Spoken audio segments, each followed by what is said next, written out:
Madhya Pradesh high court में सोमवार को नर्सिंग फर्जीवाड़े से जुड़ी लॉ स्टूडेंट एसोसिएशन के अध्यक्ष विशाल बघेल की जनहित याचिका के साथ लगभग 50 मामलों की एक साथ सुनवाई हुई। इस दौरान हाईकोर्ट को बताया गया कि अभी मात्र 364 नर्सिंग कॉलेज की जांच सीबीआई ने की है, जबकि पिछले 3 वर्षों में लगभग 700 से ज्यादा नर्सिंग कॉलेज मध्य प्रदेश में खुले हैं। उन्होंने इस याचिका में ये भी दावा किया है कि नए खोले गए कॉलेज भी मापदंडों को पूरे नहीं करते हैं। लिहाजा याचिकाकर्ताओं विशाल बघेल ने बचे हुए उन कॉलेजों के भी जांच की मांग की है। हाईकोर्ट ने मौखिक रूप से यह भी टिप्पणी की है कि यदि आवश्यकता पड़ी तो हाईकोर्ट स्वयं मौके पर जाकर वस्तुस्थिति का आकलन करेगा। नागौर जिले में 14 दिनों तक लापता एक छात्र का हत्या आरोपी रसूल मोहम्मद को लेकर एक बड़ा खुलासा हुआ है। पुलिस की पड़ताल में यह बात सामने आई है कि आरोपी रसूल मोहम्मद उर्फ बबलू एक समलैंगिक अश्लील ग्रुप चलाता था। पुलिस के मुताबिक यह गिरोह अब तक 40 बच्चों के शिकार बना चुका है। गौरतलब है कि सोमवार को उत्तर प्रदेश में योगी आदित्यनाथ सरकार की तर्ज पर आरोपी रसूल मोहम्मद के घर पर बुलडोजर चलाकर जमींदोज कर दिया। एनडीएम सुनील कुमार और नागौर सीओ ओम प्रकाश और तहसीलदार की मौजूदगी में आरोपी का घर बुलडोजर से ढहाया गया है। उत्तराखंड विधानसभा में आज समान नागरिक संहिता पर विधेयक पेश होगा।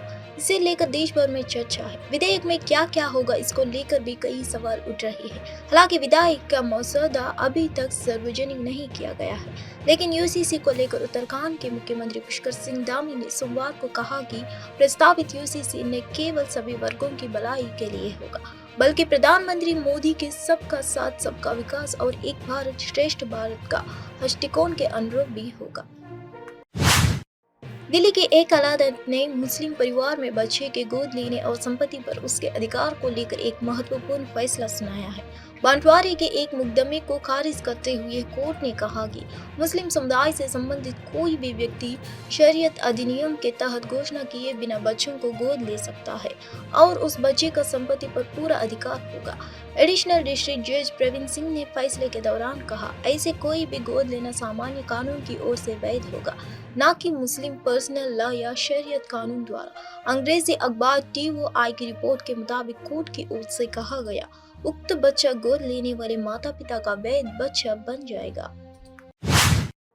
कांग्रेस की पूर्व अध्यक्ष सोनिया साल 2024 का आम चुनाव कहां से लड़ेगी? क्या वह पारंपरिक सीट यूपी के रायबरेली के बजाय कहीं और से चुनाव टाल ठोकेगी या फिर इस बाबत उनका कुछ और ही प्लान है? सोनिया गांधी को लेकर ये सवाल तब उठे जब वह हाल ही में तेलंगाना के मुख्यमंत्री और प्रदेश कांग्रेस चीफ रेवंत रेड्डी ने मिली। सोमवार शाम को सोनिया गांधी से उनकी दिल्ली में मुलाकात हुई है और सीएम रेड्डी ने इस दौरान सोनिया गांधी से आगामी लोकसभा चुनाव तेलंगाना से लड़ने की अपील की। तेलंगाना सीएम ने बैंड के दौरान उन्हें यह भी बताया कि सूबे की कांग्रेस इकाई ने एक प्रस्ताव पारित कर उनसे राज्य से चुनाव लड़ने का आग्रह किया है। सीएम रेवंत रेड्डी ने मुताबिक सोनिया गांधी से तेलंगाना से चुनाव लड़ने का अनुरोध इसलिए किया गया है क्योंकि तेलंगाना के लोग उन्हें मां के रूप में देखते हैं। रेलवे अधिकारियों ने बताया कि बलराम के दर्शन के लिए अयोध्या जाने वाले श्रद्धालुओं के लिए आज काजीपेट से आस्था स्पेशल ट्रेन चलाई जाएगा। यह ट्रेन काजीपेट से शाम 6:20 से निकलती है। पिछले महीने की 30 तारीख को रवाना होने वाली आस्था स्पेशल ट्रेन तकनीकी कारणों से रद्द कर दी गई थी। अधिकारियों ने कहा कि फिर से यह ट्रेन पुरानी स्पेशल ट्रेनों के शेड्यूल के अनुसार चलेगी। भक्तों से अनुरोध है कि इस अवसर का लाभ उठाए। सरपंच चलो विधानसभा के आह्वान पर पुलिस ने प्रदेश भर में सरपंचों का नजरबंदार कर दिया है। सरपंच चालू संगम के नेताओं ने चलो सभा से उनकी 16 मांगों को पूरा करने का आह्वान किया है। हालांकि कल शाम से ही सदन में सरपंचों को नजरबंद कर दिया है, लेकिन कुछ सरपंचों को विधानसभा क्षेत्र में पहुंचने की सूचना पर कड़ी सुरक्षा व्यवस्था की गई है। पुलिस बैराज और पुल से आने जाने वाले पर हर वाहन की जांच कर रही है। सरपंचावलों चारों विधानसभा की पृष्ठभूमि में विजयवाड़ा प्रकाशम बैरेज पर एक पुलिस चेक पोस्ट स्थापित की गई है। पुलिस उन वाहनों को भेज रही है जो संदिग्ध दिख रहे हैं। पुलिस का कहना है कि अगर किसी को नागिन होने का संदेह होता है तो पहले सावधानी से गिरफ्तार किया जाता है और सभा खत्म होने तक चेक पोस्ट पर जांच जारी रहेगा। जो कि सरपंचों ने चलो विधानसभा का आह्वान किया, इसलिए बेजवाड़ा में मुम्मारा निरीक्षण किया जा रहा है। पुलिस का कहना है कि चलो सभा की कोई अनुमति नहीं है। 5 फरवरी को राज्यसभा में तीखी नोकझोंक दिखाई गई। समाजवादी पार्टी के सांसद और अभिनेत्री जया बच्चन अपना आप को बेटी और सभापति धनखड़ से कहा, हम स्कूली बच्चों नहीं हैं। उच्च सदन में प्रश्नकाल के दौरान एक प्रश्न जोड़ दिया गया है और कांग्रेस सांसद दीपेंद्र हुड्डा ने इसका विरोध किया। तभी जया बच्चन ने आवाज उठाई और सवाल किया कि सवाल क्यों छोड़ दिया गया है। Dipender Huda, and you are getting used to creating chaos unnecessarily. Nothing will go on record. You are not her spokesperson. She herself is a very senior member. Jaya Bachchan ji is a very senior member. If she has a sentiment, that is bound to be very serious with me. आप कहेंगे हम बैठ जाएंगे, deputy chairman कहेंगे हम बैठ जाएंगे, मगर कोई और सदस्य हाथ हिला के अगर हमें बोले तो हम नहीं मानेंगे। This is our right to question. You tell us कि ये सवाल नहीं ले सकते.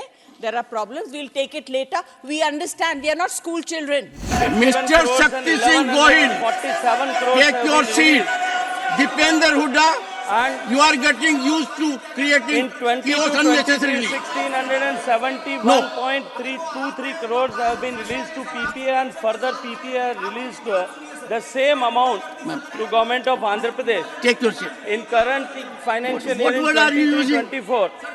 So far, No, I am surprised. 7 crore rupees have You been are released using these kind of words in this by house. government of India to Polavaram These are Project expense. Authority, Expense. and a similar amount Sorry. has been transferred by Take your seat. Polavaram I'll come Project back. Authority I'll come back to government you of after Andhra this Pradesh. question is over. Please take your seat. I'll come back to you. I'll come back. Take your seat. Nothing will go on record. You are not her spokesperson. She herself is a very senior member. No, you don't have to support her. She's a very senior member. Sorry. Please continue. Honorable Minister. Doctor, 1 second. Take your seat. Take your. Would you take your seat? Should I name you? Mr. Dipender Huda, I will name you. Please. No. What do you mean by it? Sit down. Honorable members, please take your seat. Raut sahab, on your seat. Take your seat. I have already indicated that after I am through with question number 19, I will take up this issue. When we will take up this issue, in a composed manner, try to find a way out. Jaya Bachchan ji is a very senior member. If she has a sentiment, that is bound to be very serious with me. Let me go through question number 19, then I'll come to question number 18 and the concerns that are being raised. Please, Jaya Bachchan ji. And I would request Jaya Bachchan ji. Thank you very much. Jaya ji, 1 second. You are a very senior member. जी Even otherwise in the country, whatever you say is looked up to and well regarded. So you Thank you will very cheer us, much. all of us. अच्छा sir मुझे बोलने तो दीजिए, आप ही बोले and ज़्यादा, I am मैं sure खड़ी हूँ। a great actor like you must have taken money retakes also. Sir Money retakes. Sir deputy chairperson के लिए बहुत रिगार्ड है और आज से नहीं, बरसों से उनकी बहुत इज्जत करती हूँ। उनके बारे में हमने कुछ नहीं कहा। ये मेरा आपसे रिक्वेस्ट है, आप कहेंगे हम बैठ जाएंगे, डेप्यूटी चेयरमैन कहेंगे हम बैठ जाएंगे, मगर कोई और सदस्य हाथ हिला के अगर हमें बोले तो हम नहीं मानेंगे। This is our right to question. You tell us कि ये सवाल नहीं ले सकते। There are problems, we will take it later. We understand, we are not school children. but treat us respectfully. Point made. Thank you. Honorable members, I think no one will disagree with the sentiment. The House is under the control of rules and the person presiding.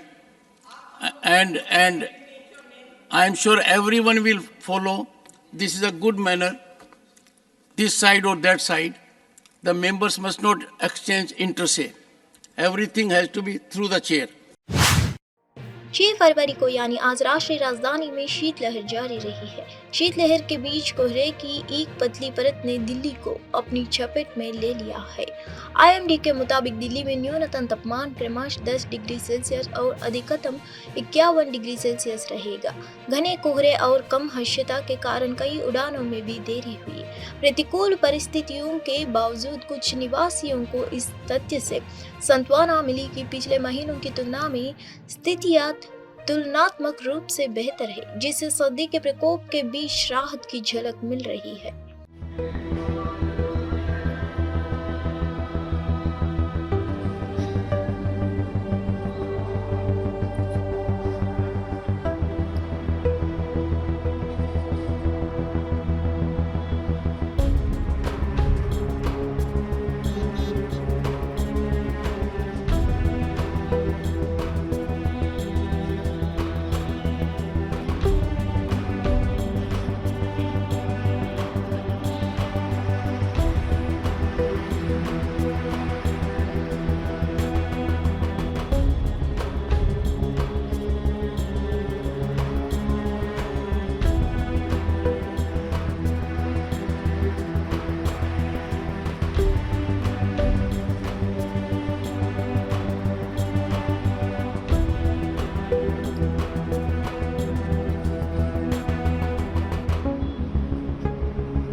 हाल ही में एक अस्पताल में हुए operation के दौरान king Charles को पता चला कि उन्हें कैंसर है। घटनाओं के इस नए मोड़ ने दुनिया भर में उनके लिए चिंता बढ़ा दी है और कई विश्व नेताओं ने उनके शीघ्र स्वस्थ होने की कामना की है। राजा इस मामले में त्वरित हस्तक्षेप के लिए डॉक्टरों को आभारी थे। हालांकि वह अपने सार्वजनिक कर्तव्यों को अस्थायी रूप से सेवानिवृत्त हो गई है, लेकिन वह इस मामले को सकारात्मक रूप से देखते हैं और जल्द से जल्द पटरी पर लौटने की उम्मीद करते हैं।